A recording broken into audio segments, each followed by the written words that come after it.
Okay, today we're going to do a demonstration on a nice looking Brown & Sharpe MICROMASTER. This is a 618. It's got a manual chuck on here, permanent magnetic chuck. This machine actually was rebuilt by Brown & Sharpe back in 1990. And as you can see here, we have accurate digital readout. Now we've only got one scale on the cross slide hooked up, but the other axis on top is working fine. We checked it.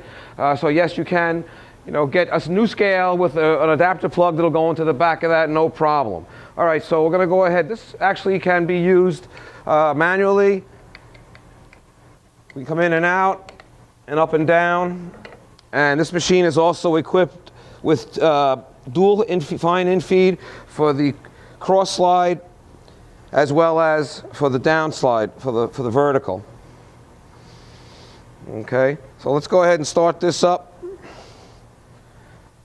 It's currently wired for 220 volts. That starts the spindle. This starts the table moving. These are your dogs that you slide out to set the length of the stroke. And this is your speed control. It's a little too fast for grinding. And that's basically it. It has automatic cross feed.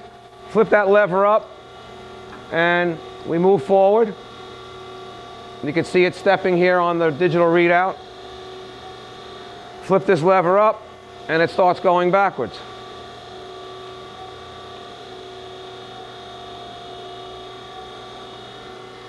And put it in the center and it stops. So there you have it. That's the Brown & Sharpe MICROMASTER, the 618. Thank you very much.